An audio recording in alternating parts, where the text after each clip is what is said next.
On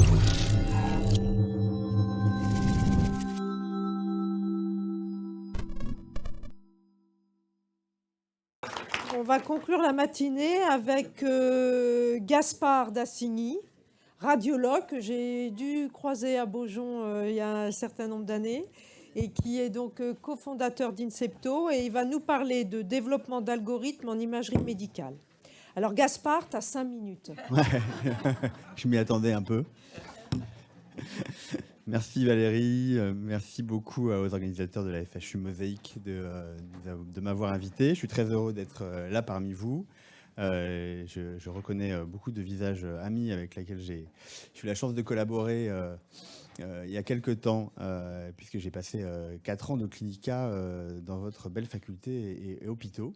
Et donc, moi, on m'a demandé de finir la matinée juste quand vous aurez très très faim et de faire un pas de côté peut-être par rapport à une approche très recherche et de donner une vision un peu plus industrielle, start-up, de l'application de ce type d'outils, en tout cas en intelligence artificielle, appliquée à la radiologie. On va ressortir, là on a eu un topo absolument passionnant cellulaire, on va repartir sur de l'imagerie de type radiologique avec des normes d'ICOM, et je vais essayer de vous montrer quel type de recherche on peut aussi faire dans le laboratoire de R&D de start-up sur ces thématiques-là.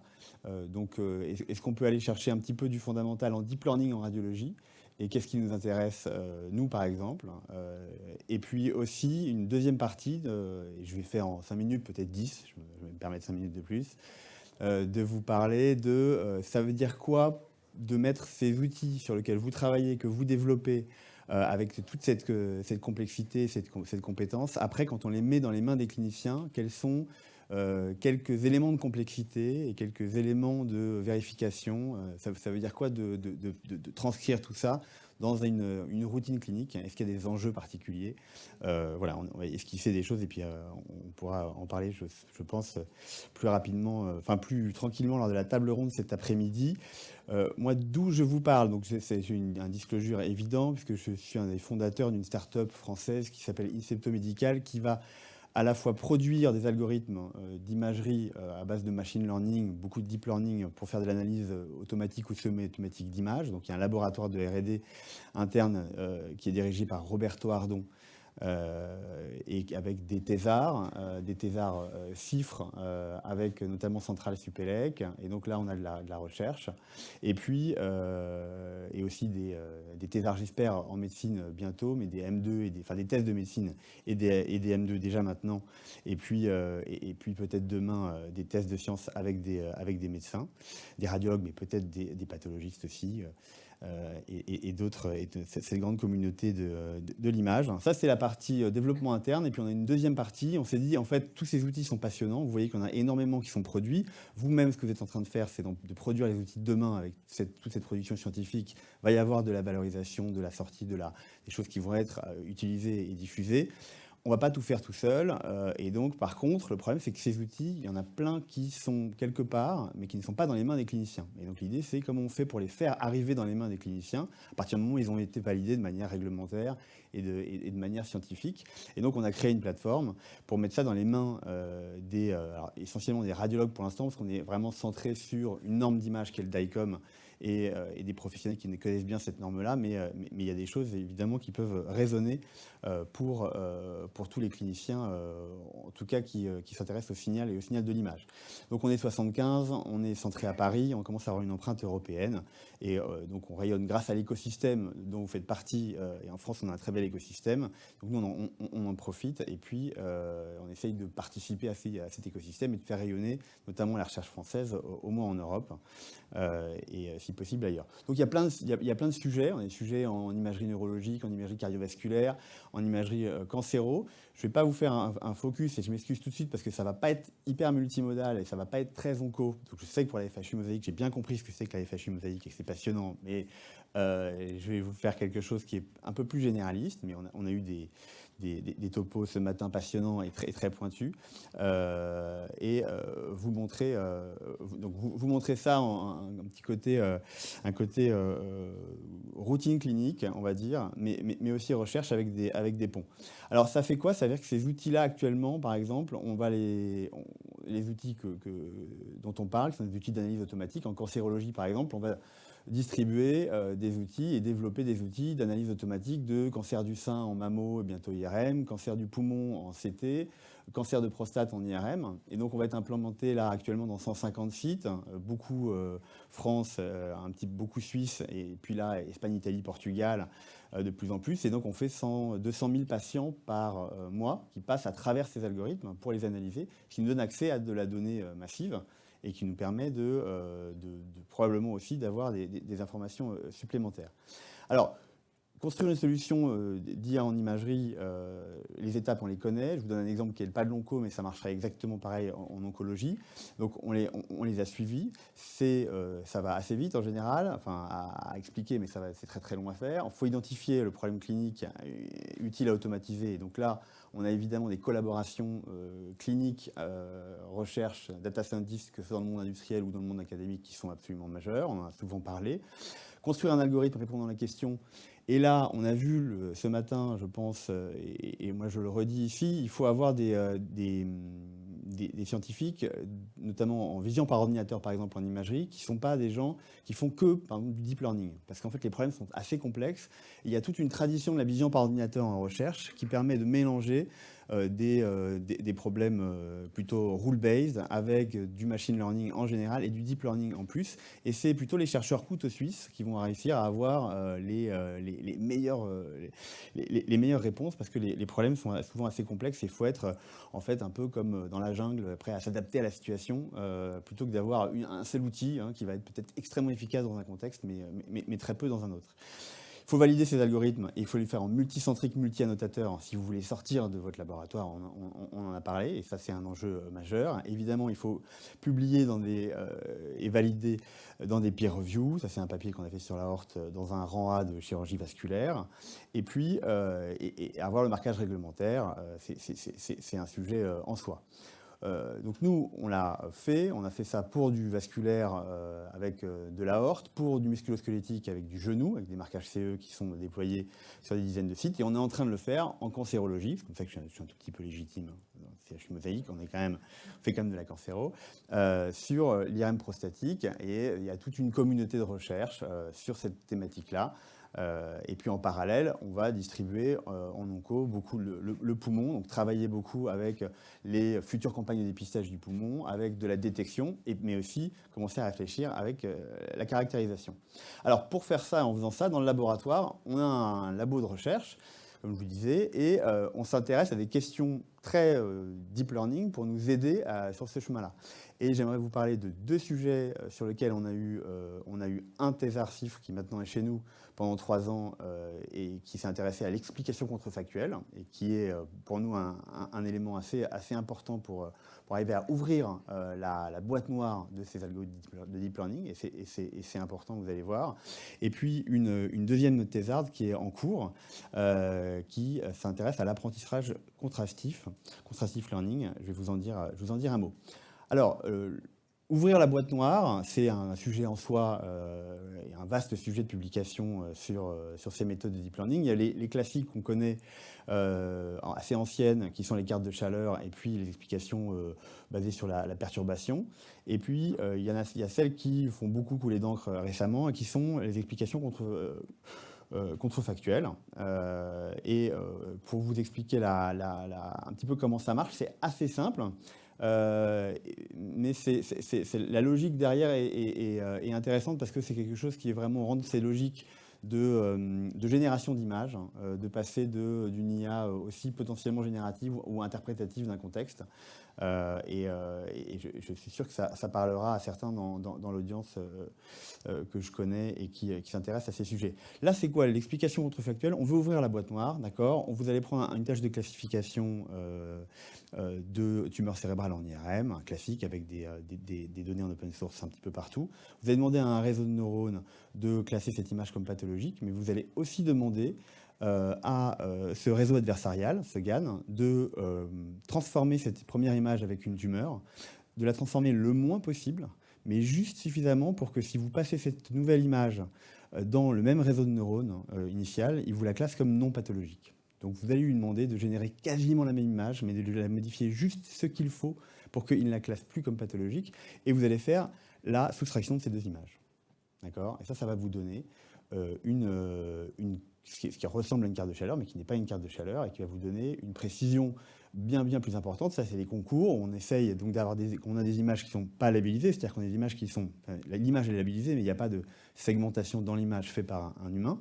Et on lui dit maintenant, tu as juste une information générale sur l'image, est-ce que tu peux aller trouver cette tumeur et la trouver de manière précise? Ça, c'est les méthodes précédentes. Et puis, la méthode contrefactuelle, c'est celle qui a encore gagné à MICAI 2021, mais 2022 aussi, et qui permet d'ouvrir la boîte de manière précise. Alors, ça a deux gros intérêts, ce type de méthode. Ça permet... Quand on veut développer des algorithmes et souvent on a du mal à avoir des performances élevées, ça permet de regarder où l'algorithme, quels sont les éléments de l'image qui vont être pris en compte par l'algorithme, et ça va vous permettre de trouver des biais, quelquefois, qui font que votre algorithme plante, parce qu'en fait, il ne s'intéresse pas à la bonne chose. Ou parce que vous avez des artefacts métalliques qui vont complètement changer l'analyse de l'algorithme, parce que vous avez un élément dans l'image qui est perturbateur, et donc ça va vous permettre de repérer des patterns et d'améliorer vos datasets, ce qui est toujours majeur. Et puis après, ce qu'on espère, et ce que ça peut nous donner aussi, c'est une interprétation plus fine de quels sont les éléments de l'image qui participent à la décision, et peut-être qu'on peut essayer de trouver des éléments sémiologiques qu'on ne connaissait pas. Voilà, on peut donner un exemple qui peut paraître trivial en oncologie, mais qui est important en imagerie musculo-squelettique, qui est, on donne sur une rupture de ligament croisé sur un genou ce type d'explication contrefactuelle. Il va tout seul bien vous trouver que, si vous voulez, vous avez... Je regarde ici mon pointeur, hop. Il va vous trouver le ligament croisé qui est détruit, tout à fait, mais il va aussi vous dire, moi, cette zone-là de l'image participe beaucoup à ma décision pour classer cet élément comme pathologique, et il a raison, puisqu'en fait, la physiopathologie de la rupture du croisé fait que les deux os se décalent et se cognent l'un à l'autre et reviennent à l'état d'équilibre, et donc ça, c'est un signe périphérique de rupture de croisé, qui est bien connu en sémiologie. Donc l'algorithme va retrouver une sémiologie que nous, on connaît, mais avec sa capacité à ouvrir la boîte noire et dire pourquoi, qu'est-ce qui participe à ma décision, et ce signe périphérique participe à la décision. Donc on peut imaginer demain faire la même chose sur des tumeurs. Est-ce que des fronts vasculaires périphériques participent à la décision de l'agressivité de la tumeur pour ce type de classifieur? Il y a plein de développements possibles sur ce type de sujet. Deuxième sujet, l'apprentissage autosupervisé. Et ça, c'est un sujet, je pense, qui peut résonner chez vous, comme chez tous ceux qui s'intéressent au deep learning.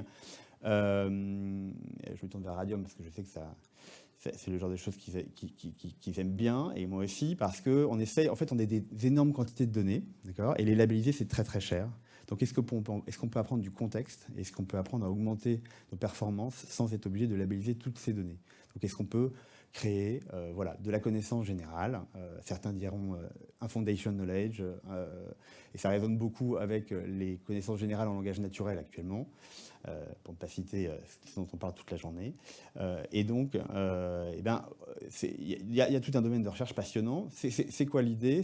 Vous avez d'habitude votre jeu d'images avec vos labellisations, qui sont très coûteuses, mais en vrai, quand vous faites un projet de recherche, vous avez beaucoup plus d'images si vous avez bien bossé. Si vous faites un projet sur la cancérologie pancréatique, vous avez réussi à avoir 300 scanners labellisés, mais vous êtes à la PHP, en fait, vous êtes assis sur 20 000 scanners comme ça, voire même 50 000. Qu'est-ce qu'on en fait? Eh ben, l'idée, c'est vous en labellisez une partie, c'est très coûteux, et puis il y a une autre partie sur laquelle vous allez entraîner un réseau à apprendre du contexte en lui donnant des tâches automatiques non supervisées pour qu'il comprenne le contexte de l'image. Et ça va être un réseau généraliste, relativement généraliste sur votre tâche. Et après, vous allez, sur ce réseau pré-entraîné, lui redonner votre petit réseau avec les images labellisées et vous allez augmenter beaucoup vos performances de classification avec ce pré-apprentissage contextuel. Et une manière de faire, c'est le contrastive learning. C'est quoi derrière? Il y a plusieurs manières, mais ça c'est une des grandes manières sur lesquelles il y a le plus de travaux. Eh ben, il s'agit, pour le contrastive, il s'agit de prendre, vous avez une même image et vous allez la perturber. L'idée, c'est d'arriver à faire en sorte que ces images, de demander à un réseau, si vous voulez, de rapprocher les mêmes images qui sont sémantiquement identiques, mais qui ont subi des perturbations légèrement différentes. Donc, vous allez prendre une image, celle-là encadrée en jaune, et puis vous allez la perturber de manière très différente. Vous voyez, là, vous faites cette perturbation. Et vous allez prendre cette autre image, donc d'un autre patient, et vous allez la perturber de manière elle-même différente, d'accord ? Comme ça. Et vous allez demander au réseau de rapprocher dans son espace latent les images sémantiquement identiques, c'est-à-dire la même image qui a deux perturbations extrêmement différentes, et de séparer comme ça vos images en disant, voilà, peut-être qu'elles ne se ressemblent pas beaucoup visuellement, mais en fait, sémantiquement, c'est les mêmes images, et vous allez faire ça. Et vous pouvez faire ça, mais vous pouvez faire ça avec du bruit gaussien, avec du flip, avec tout ce que vous voulez. En fait, vous faites ça avec énormément de techniques de perturbation pour que votre réseau apprenne le contexte de l'image et que vous ayez cette espèce de connaissance structurale non supervisée. Voilà, ça c'est le contrastive et ça donne lieu à énormément de recherches. Je vous passe ça. Donc on a ces deux thèses centrales Supélec. Vous avez Martin Charachon qui a soumis et défendu sa thèse il y a 3 mois. Et puis Camille Rupli qui est en cours avec Paul-Henri Cournet à Centrale Supélec pour Martin. Et donc voilà, ça c'est le type de travaux qu'on fait chez nous. C'est la partie fondamentale, où voilà, très recherche, à côté de la partie, on va dire, deep learning pour faire ces outils d'IA dont on parlait et d'entraînement. Et puis il y a une autre partie, évidemment, parce que comme on les fait advenir dans la vraie vie, on va dire, eh ben, on se demande comment on passe d'une IA qui est performante, validée avec tous ces outils, à quelque chose qu'on peut utiliser dans la vraie vie. Et les cliniciens dans la salle se disent, est-ce que j'ai confiance? Est-ce que c'est sérieux cette histoire? Comment on va faire pour travailler avec ces outils qui sont quand même un peu perturbants, qui viennent d'arriver, voilà, je peux vous dire pour faire des marquages réglementaires que c'est un chemin de croix, que c'est très compliqué. Mais en fait, on sait bien, même si on fait tout ça pour le marquage réglementaire, c'est quand même des outils. Donc maintenant, il faut voir dans la vraie vie ce que ça donne. Et ça, c'est une diapo qui est maintenant un peu ancienne, mais qui est encore très vraie. Elle est faite par le chef de la data science chez nous. Donc moi, j'ai le droit de la montrer, parce que sinon, elle est un peu vexante pour les data scientists. Parce que ça, c'est la quantité de travail algorithmique qu'il faut faire pour faire un outil marqué CE. D'accord ? Et si vous faites un outil vraiment sorti du laboratoire qui va être marqué réglementairement, il faut faire tout le reste. Mais une fois que vous avez fait ça, en fait, eh ben, ça, c'est la quantité, c'est ce que vous aviez fait là, d'accord, pour avoir un outil, et pour avoir un outil qui est accepté par la communauté, utilisé dans la vraie vie et sur lequel on se sent sécure et utile, il y a tout ça à faire, voilà, aussi. Et tout ça, parce que, en fait, c'est qui? Alors là, c'est un peu radiocentré, mais c'est vrai pour les pathologistes et pour tous les cliniciens. Il y a plein de choses qui sont importantes pour le clinicien, plein de choses qui sont importantes pour celui qui s'occupe des systèmes d'information dans votre hôpital. Et vous savez tous que c'est devenu quelqu'un de crucial et avec lequel on discute beaucoup, quelquefois avec tendresse, quelquefois avec fermeté, comme en amour. Et puis, pour vos organisations, il y a évidemment, ça fait bouger les organisations. Et si on se pose quelques questions, on ne va pas du tout les lister, on va les manger, ne vous inquiétez pas, mais juste, si on prend 2 piliers, c'est est-ce que ma solution est utilisable, elle est ergonomique, et est-ce que j'ai confiance en elle, du point de vue du clinicien, du système d'information et de l'organisation. Eh ben, il y a quelques éléments, et on travaille beaucoup sur ces éléments. Donc nous, comme on crée une plateforme avec un point d'entrée unique qui discute avec le PACS, le RIS et toutes les solutions derrière, évidemment, c'est crucial qu'on soit capable de faire des solutions utilisables et des solutions robustes avec confiance. Et nos grandes problématiques, c'est quoi? C'est des solutions qui sont, par exemple, lisibles et faciles à intégrer, d'accord, pour le radiologue, et qui ont une performance sur ma population, un mois radiologue dans tel hôpital, qui va être stable, d'accord? Ou en tout cas, je veux voir si elle bouge. Et puis, c'est une solution pour mon DSI. Il faut que je puisse gérer des flux de filtrage. Et en fait, c'est pas du tout trivial d'amener la bonne image à la bonne instance pour faire le bon calcul et qu'elle revienne au bon endroit. On se voit, c'est de la tuyauterie, mais en fait, sans ça, rien ne marche. Et ça, c'est très compliqué à faire. Et donc, entre une solution dans un laboratoire et une solution dans la vraie vie, il y a cette problématique. Et puis, il y a la problématique de la structuration des données. Juste un exemple, ça, quand on a fait l'algorithme de segmentation automatique des anévrismes thoraco-abdominopelviens avec l'hôpital Marine-Lallongue, avec les chirurgiens vasculaires et les radiologues, eh ben, notre équipe de data scientists, elle nous sort ce résultat-là. On dit, voilà, c'est bon, j'ai le résultat, voilà pour le clinicien, bonjour, vous voyez votre patient, voilà, ça c'est votre anévrisme, il est là. Il faut passer de ça à un produit mangeable pour un médecin, c'est-à-dire en sécurité. Donc le produit, c'est ça. Ça veut dire il faut se poser beaucoup de questions derrière. C'est-à-dire déjà, il faut se dire, il faut que je lui donne la série en segmentant toutes les coupes pour être sûr que si l'algorithme se plante, il y a un contrôle visuel qui fait que je ne vais pas créer un faux anévrisme. Donc c'est absolument majeur de donner ça. Si je donne qu'un volume rendering de ma segmentation, je ne sais pas si c'est la vérité ou pas, parce que c'est juste la sortie. Et puis, il faut peut-être lui montrer 2 images perpendiculaires, parce qu'en fait, pour lui, ce qui est très important, c'est de savoir si la ligne centrale est bien centrale, parce qu'il va opérer en fonction du diamètre perpendiculaire à cette ligne centrale, et à 2 mm près, il opère ou il n'opère pas. Et donc, si je ne lui donne pas un contrôle visuel comme ça, il ne saura pas non plus si je ne me suis pas trompé. Et puis. C'est des problèmes de design, mais qui prennent des heures carrées pour faire un produit utilisable dans la vie. Voilà. Et puis après, il y a cette gestion automatique des flux dont je vous parlais, des champs de triage. Est-ce que je peux en amont vous donner l'information de c'est normal, pas normal, pour qu'on améliore la routine, mais qu'est-ce que ça veut dire en termes organisationnels? Et puis, il y a ce problème de ma population d'entraînement, c'est jamais forcément exactement la même population que ma population de la vraie vie. D'accord ? Ça, c'est bien connu, il y a des publications qui nous montrent ça, et qu'il y a potentiellement un drift de population. Alors évidemment, idéalement, dès que je me mets dans un nouvel hôpital avec une nouvelle population, je prends un échantillon de population et je calcule la distribution de cette nouvelle population. Dans la vraie vie, c'est impossible. Et surtout là, nous, on distribue 30 algorithmes sur 200 sites, je vous ai dit, donc à 200 000 patients par mois. On ne peut pas faire ça. Donc comment on fait quand même ? Ce qu'on va faire, c'est qu'on va agréger toutes ces informations dans des tableaux.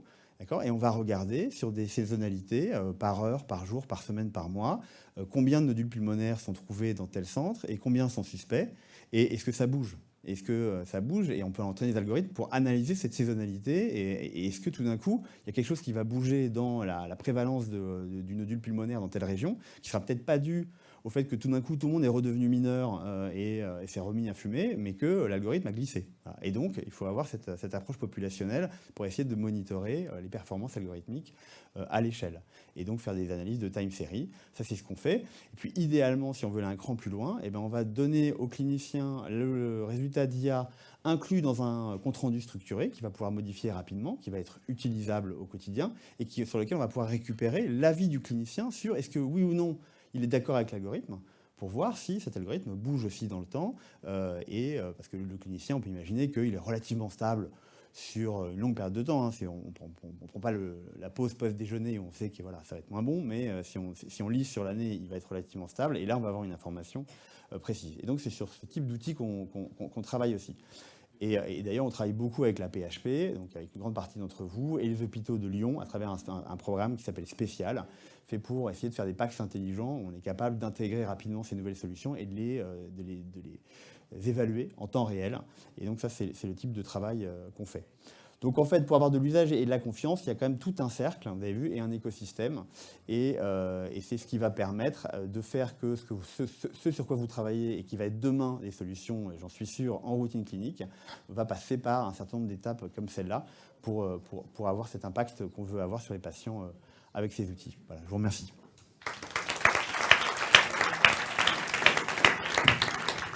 Bon, super topo. Est-ce qu'il y a Jérôme ? On ne va pas prendre 50 000 questions, vous avez compris hein ? Merci Gaspard. Sur ta dernière partie, comment tu vois finalement un peu la coévolution du modèle et du clinicien, surtout peut-être pour les plus jeunes, où d'accord, tu fais ton diagnostic, l'IA te dit, en fait, oui, il y a peut-être cette rupture, tu ne l'avais pas vue, donc en fait, je ne suis pas sûr, l'image, elle n'est pas claire, mais bon, puisqu'elle dit que, tu vois, comment tu vas gérer cette co-apprentissage et finalement, le diagnostic du clinicien, il peut être influencé et changé au cours du temps. Oui, bien sûr. Tu as raison, Jérôme. En fait, c'est pour ça que les études... Jusque-là, on avait beaucoup d'études qu'on appelle des readers, quoi, vraiment, donc des études de performance humaine versus algorithmique, qui en fait il faut les faire, mais elles n'ont pas vraiment d'intérêt. Il faut avoir des études, ce qui étaient des études, je veux dire, stand-alone. Maintenant, ce qu'il nous faut, c'est des readers, c'est-à-dire des études de lecture de cliniciens versus homme plus machine, pour bien voir à quel endroit on emmène les gens, et en fonction de leur spécialité. Par exemple, là, on est en train de faire une étude sur le musculo-squelettique, mais on pourrait faire la même en détection de nodules hépatiques, et je suis sûr que Valérie peut-être est en train de la faire ou va la faire. C'est, vous prenez un junior, un senior radiologiste, et vous faites la même chose chez les chirurgiens, vous leur mettez un algo dans les mains et vous regardez est-ce que vous bougez, est-ce que vous augmentez la sensibilité mais au détriment d'une spécificité très dégradée, donc est-ce qu'on va faire du surdiagnostic, etc. Et donc vraiment aller accompagner ça. Ça, c'est une réponse maintenant. Après, dans ta question, ce que on peut entendre, c'est la grande question des nouvelles technologies aussi, en général, c'est est-ce qu'on va désapprendre, qu'est-ce que ça veut dire, mais c'était peut-être co-apprendre, voilà. Parce que là, c'est toujours la question.